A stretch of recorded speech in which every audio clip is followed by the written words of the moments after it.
Something is very wrong with this rally. Recession warnings are blaring. Inflation is chewing through paychecks. Debt is exploding. And geopolitical crises keep stacking up like dominoes. Yet the stock market, it just keeps going up. New highs, again and again. On paper, this shouldn't be possible. Earnings growth is weak, valuations are stretched, and real economic life feels worse, not better. Mank isn't optimism. It isn't the power of the free market. It's the result of a financial machine that's been rewired from the inside. A machine designed to levitate asset prices at almost any cost, while quietly draining everyone else. For most of financial history, markets behaved in a way that at least roughly matched reality. When growth slowed, earnings fell, or debt became unmanageable, stock prices eventually came back to earth. Flushed not anymore. Live with a market that can shrug off war headlines, bank failures, political chaos, and ugly economic data, and still close at all-time highs. Corporate profits flatten, consumer confidence plunges, manufacturing contracts, but the major indexes march upward like nothing happened. Traditional metrics scream expensive. Price to earnings ratios, market cap to GDP, price to sales, almost every long-term indicator says stocks should be far lower than they are. Yet dips are shallow, corrections are brief, and every scare feels like nothing more than a buying opportunity. Foreground explanation is, the market is forward-looking, or investors are optimistic. But that's just a story people tell themselves to feel sane. Michael, what's really happening is the stock market is no longer a pure reflection of business performance and economic health. It's become a policy project, a managed construct held aloft by three powerful tools most people never see, but feel every single day. The first tool is what economists politely call liquidity, which sounds technical but really just means newly created money. Since the 2008 crisis, central banks have opened a fire hose. Balance sheets that used to sit below $1 trillion have swollen into the multi-trillion range. The money supply hasn't just grown, it has exploded. Here's the key. That new money didn't land in your paycheck. It didn't fix roads, build factories, or fund better schools. It flowed into financial assets. The central bank creates digital dollars and uses them to buy government bonds and other securities from banks and large institutions. Those institutions now sit on huge piles of cash that earn almost nothing if they just sit there. So they go hunting for yield, stocks, corporate bonds, real estate, private equity, speculation of every kind. You don't need a PhD to understand what happens next. When a flood of money chases a limited pool of assets, prices rise. Not because businesses suddenly became better, but because the denominator, money, is being diluted. The market looks like it's booming. In reality, it's being bloated by a tide of artificial liquidity. The second tool is psychological, not mechanical. The wealth effect. The idea is simple.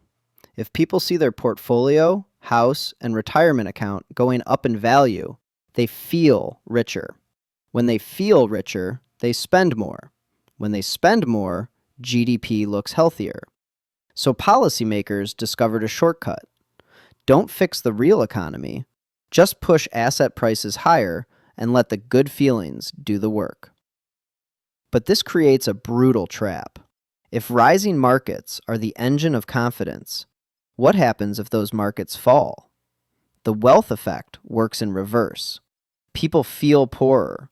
They spend less. Businesses cut back. The slowdown feeds on itself. Once you hook the economy on asset inflation, you can't easily let stocks or housing fall back to fair value.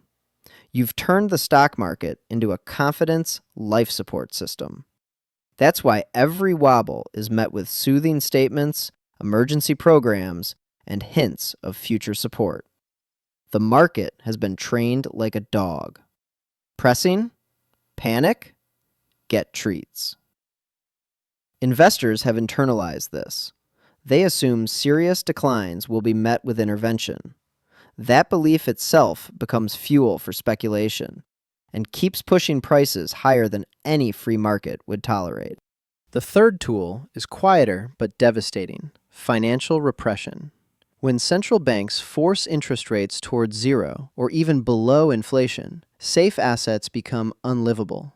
A government bond that pays 2% in a world of 4 to 6% inflation isn't safe. It's a guaranteed loss in slow motion. Now think about who relies on safe assets: pension funds, insistence companies, while retirement plans, practitioner rents, and savers. All of them are under pressure to earn returns they simply can't get in cash or low-yield bonds. So they're pushed, gently at first, then desperately, into stocks, private credit, real estate funds, and other riskier assets, whether they like it or not. Pension managers know valuations are stretched. Insurance executives know the downside is scary, but they have obligations they must meet. Sitting in cash guarantees failure, so they move up the risk curve.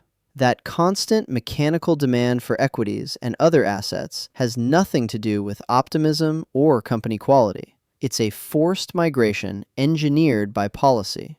Dismissing a stock market supported not just by traders and hedge funds, but by institutions that have no real alternative if they want to survive. Put these three forces together: money printing, the wealth effect, and financial repression, and traditional analysis starts breaking down. Old school investors look at slowing earnings, heavy debt loads, or stretched valuations and expect prices to fall. In a pre-intervention world, they'd be right. But in this environment, fundamentals are just one variable, and not the most important one. Confiscated liquidity is pouring in, investors believe the Fed backstop still exists, and institutions are forced buyers, then bad news doesn't behave like bad news. A profit warning or weak GDP print that once would have triggered a correction now gets spun as bullish. Financially, data means more stimulus. More stimulus means more liquidity. More liquidity means higher asset prices. So you get the bizarre world we live in today. Sluggish growth, record markets. Stressed consumers, euphoric indexes. Warnings everywhere, prices still levitating. The market is no longer a clean readout of economic health. It's a feedback loop powered by policy expectations, cheap money, and forced participation. As long as that loop holds, prices can stay detached from reality far longer than any historical chart would suggest. Once you accept that this is a policy-driven system, the next question is obvious: who benefits? The answer isn't subtle. The biggest winners are those who already own significant financial assets. The top 10% of households who hold the majority of stocks. Large corporations whose valuations balloon. Faruqo. Private equity funds and big real estate owners. Executives paid in stock options and performance shares. Satire. Every time the market gets another artificial push, their net worth expands, even if underlying productivity, real wages, and living standards barely move. Meanwhile, everyone else pays, not via a line item on a tax bill, but through higher housing costs, alternating education and medical bills, conserve everyday prices that drift upward faster than paychecks.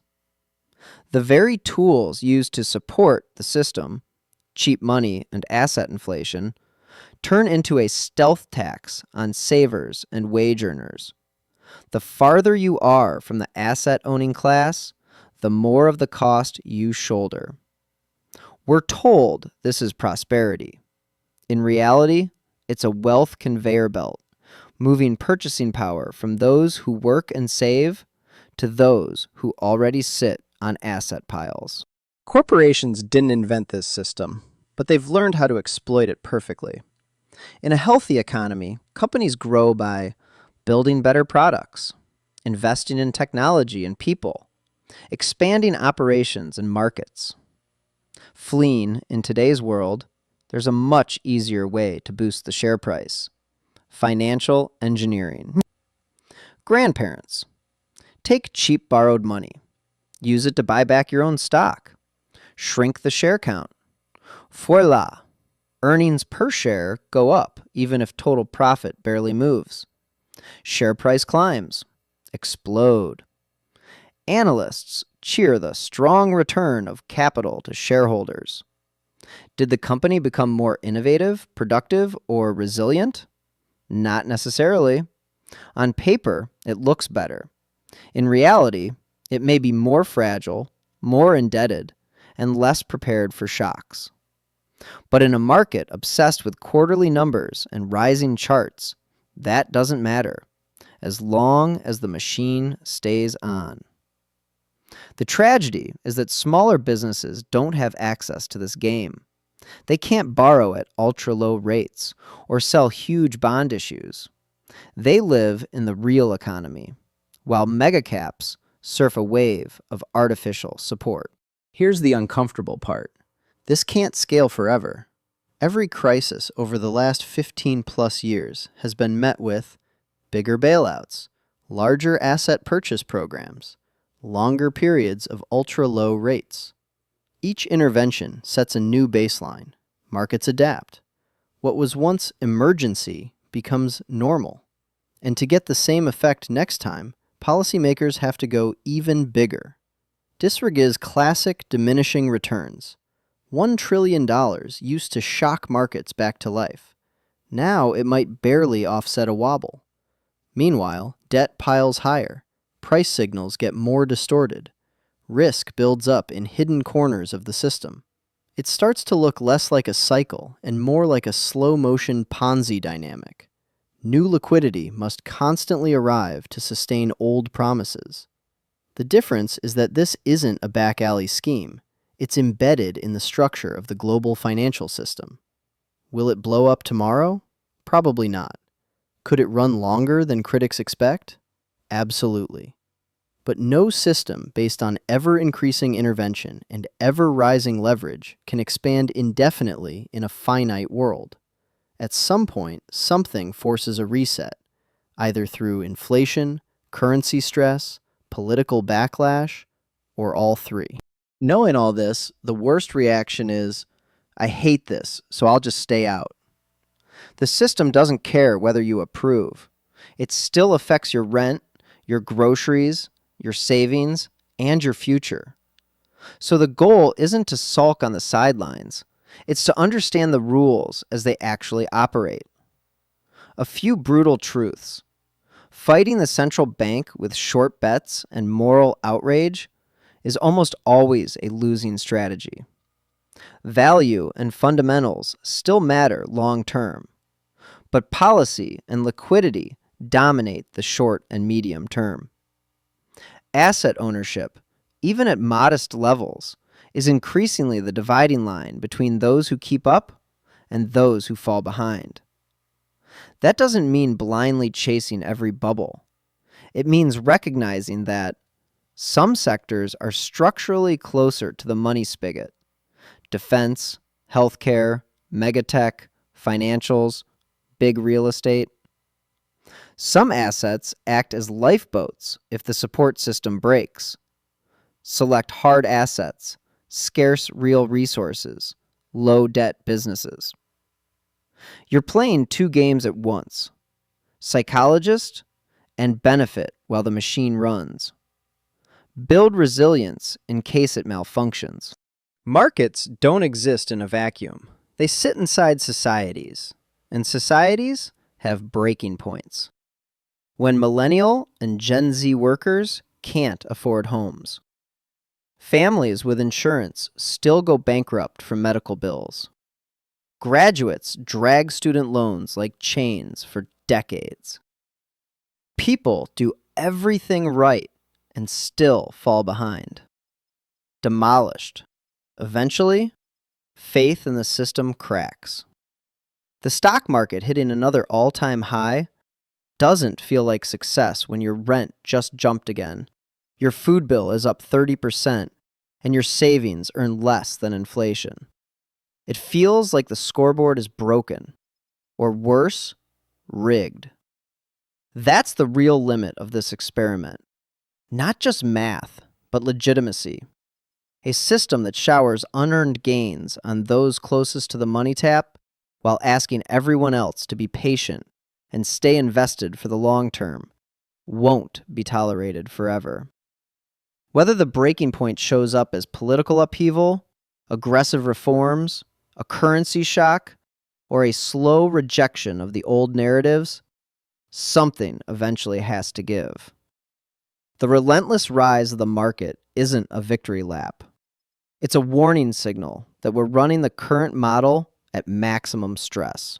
If you've made it this far, you're already ahead of most people. You now understand that this market isn't just strong or bullish. It's being held aloft by design, through money creation, psychological engineering, and policies that squeeze savers while rewarding asset owners. You can't control any of that, but you can choose how you respond. You can ignore the headlines that celebrate record highs, and instead ask, who's paying for this? What happens if the support fades? Where do I sit in this system? Victim, spectator, or informed participant? On this channel, that's exactly what we break down. How these mechanisms really work, how to position yourself while the machine is still running, how to build protection for the day it stutters or breaks. If you don't want to be blindsided by the next unthinkable event, if you'd rather understand the game than be used by it, hit subscribe, turn on notifications, and stay with this series. The stock market's climb isn't the story, the system behind it is, and once you see the system clearly, you never look at your money or those record highs the same way again.